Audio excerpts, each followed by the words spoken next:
If you have never made a budget before, the first thing to know is this: a budget is not a punishment. A budget is simply a plan for your money before your money disappears. It tells your income where to go instead of wondering where it went. Many people avoid budgeting because they think it means restriction, complicated spreadsheets, or giving up everything enjoyable. But a good budget is not about making your life smaller. It is about helping you make better decisions, reduce stress, and move toward the life you actually want. So, if you are starting from zero, do not worry. You do not need to be a financial expert or have perfect habits. You only need a clear starting point and a simple process you can repeat.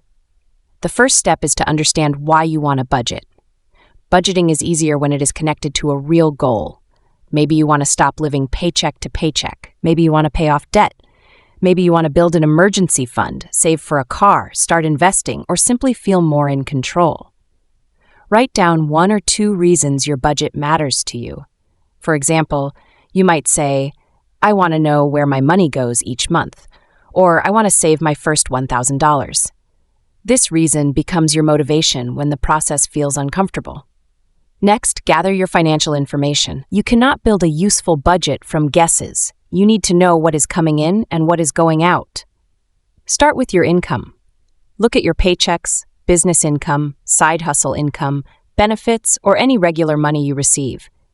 If your income is fixed, use your normal monthly take-home pay after taxes and deductions.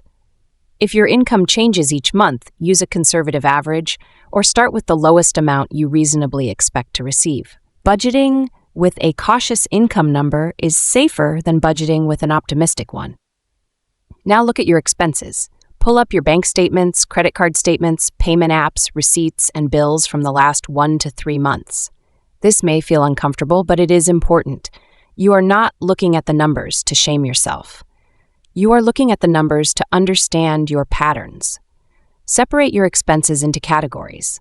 Start with fixed expenses. These stay mostly the same each month, such as rent, insurance, loan payments, subscriptions, internet, phone bills, and minimum debt payments. Then list variable expenses. These change from month to month, such as groceries, fuel, utilities, dining out, entertainment, clothing, gifts, personal care, and transportation. Finally, list irregular expenses. These do not happen every month, but still happen eventually. Examples include car repairs, medical bills, annual renewals, school fees, holidays, birthdays, home maintenance, and insurance premiums. Many beginner budgets fail because they ignore irregular expenses. The expense may not appear every month, but if you do not prepare for it, it can still disrupt your finances. Once you have your income and expenses, choose a simple budgeting method. For beginners, the best method is the one you can actually follow. A popular option is the 50-30-20 guideline. This means roughly 50% of take-home income goes to needs, 30% goes to wants, and 20% goes to savings or debt repayment. Needs include housing, food, transportation, insurance, utilities, and basic obligations. Wants include restaurants, entertainment, shopping, hobbies, streaming services, and non-essential upgrades.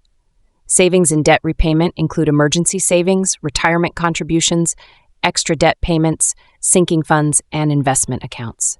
This guideline is useful, but it is not a law. If rent is high where you live, your needs may be more than 50%. If you are aggressively paying off debt, your savings and debt category may be higher than 20%. The point is to create a structure that helps you make trade-offs. Another beginner-friendly method is zero-based budgeting. With zero-based budgeting, every dollar of income is assigned a job. That job could be rent, groceries, savings, transportation, debt payments, fund money, or anything else. The goal is for income minus planned expenses, savings, and debt payments to equal 0. This does not mean you spend all your money. It means every dollar is intentionally directed. If you earn $3,000, you plan what all $3,000 will do before the month begins. Some dollars will be spent, some will be saved, and some will pay down debt. For many beginners, zero-based budgeting creates strong awareness because nothing is left vague. After choosing a method, build your first monthly budget. Start with your monthly take-home income at the top, then subtract your fixed expenses. Next, estimate your variable expenses. Use real past spending as your guide. not what you wish you spent. If you spent $600 on groceries last month, do not budget $300 unless you have a realistic plan to change. A budget should be honest before it becomes ambitious. Then add savings and debt goals. Even if you can only save a small amount, include it. Saving $20 is better than saving nothing because it builds the habit. If you have high-interest debt, include at least the minimum payments and add extra payments when possible. After that, check whether the budget balances. If your planned spending is higher than your income, you have a gap. This gap does not mean you failed. It means the numbers are giving you important information. You have two main options: reduce expenses or increase income. Start by reviewing flexible spending. Look at dining out, subscriptions, impulse purchases, convenience spending, and shopping. Ask yourself which expenses truly improve your life and which ones you barely notice. Cancel what you do not use. Reduce what does not matter.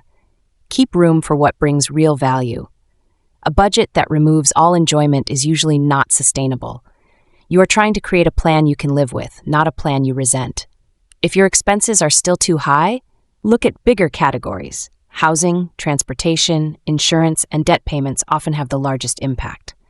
These are harder to change, but they matter. Now, build an emergency fund into your budget. An emergency fund is money set aside for unexpected but necessary expenses. It protects you from relying on credit cards or loans every time life happens. At the beginning, aim for a small starter fund. A practical first target might be $500 or $1,000.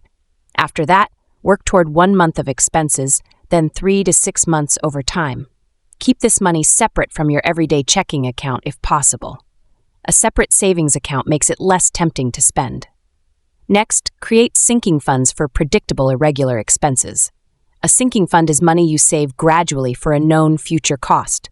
For example, if you expect to spend $600 on car insurance in 6 months, save $100 per month. When the bill arrives, the money is already there.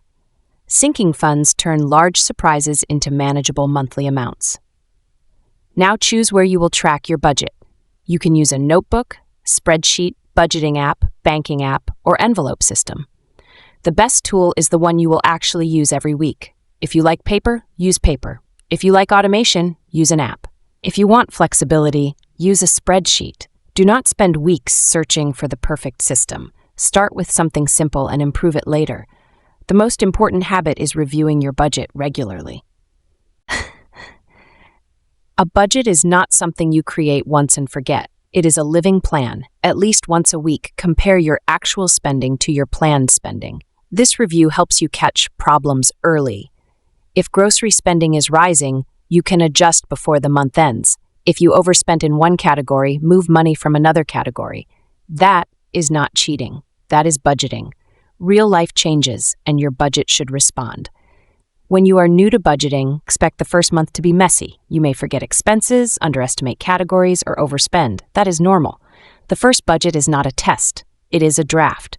Your goal in month 1 is awareness. Your goal in month 2 is improvement. Your goal in month 3 is consistency. As you build confidence, focus on the order of financial priorities. First, cover your basic needs. Second, make required debt payments. Third, build a starter emergency fund. Fourth, reduce high-interest debt. Fifth, increase savings and investments. Budgeting is not only about cutting expenses, it is also about aligning money with priorities. You may decide that travel matters more than takeout. You may decide that paying off debt matters more than upgrading your phone. You may decide that peace of mind matters more than keeping unused subscriptions. A budget helps you make these choices clearly. It turns vague stress into specific decisions. It also helps you notice leaks. A money leak is a small expense that seems harmless alone, but becomes significant over time. Examples include delivery fees, unused memberships, frequent convenience purchases, late fees, and impulse shopping. You do not have to eliminate every leak at once. Choose 1 or 2 and improve them. Small changes repeated consistently can create meaningful results. Another helpful practice is separating needs from wants without judging yourself. A need is required for basic living or earning income. A want improves comfort, enjoyment, or convenience. Both can belong in a budget. The issue is balance. When wants crowd out savings, debt payments, or essential bills, the budget becomes fragile. When wants are planned responsibly, they can make the budget sustainable. You should also give yourself a personal spending category. This is money you can spend without guilt. It may be small at first, but it matters. Guilt-free spending reduces the feeling that budgeting is only about denial. If you share finances with a partner or family, discuss the budget together. A budget works better when everyone understands the plan. Talk about goals, bills, responsibilities, and spending limits calmly. Avoid blaming language. Use the budget as a shared tool, not a weapon. If you are budgeting alone, consider a weekly money check-in with yourself. Pick a specific day. Review your balances, upcoming bills, recent spending, and progress toward goals. This can take only a few minutes, but it keeps you engaged. Over time, budgeting becomes less emotional because the numbers are no longer a mystery. One important rule is to avoid comparing your budget to someone else's budget. Everyone has different income, debt, family responsibilities, location costs, and goals. A good budget is not the one that looks impressive online. A good budget is the one that works for your real life. As you improve, automate what you can. Automatic transfers to savings can help you pay yourself first. Automatic bill payments can help avoid late fees. Finally, remember that budgeting is a skill. No one is naturally perfect at it. You get better by practicing, reviewing, adjusting, and continuing. Your first budget may be inaccurate. Your second budget will be better. Your third budget will feel easier. The goal is progress, not perfection. Start with your income. List your expenses. Choose a method. Give every dollar a purpose. Review weekly. Adjust honestly. Protect yourself with savings and keep going. When you budget for the first time, you are not just organizing numbers. You are building financial control, confidence, and options. You are creating a system that helps you handle today while preparing for tomorrow. So the best time to start a budget is not when everything is perfect. The best time to start is now, with the money you have, the habits you have, and the goals that matter to you.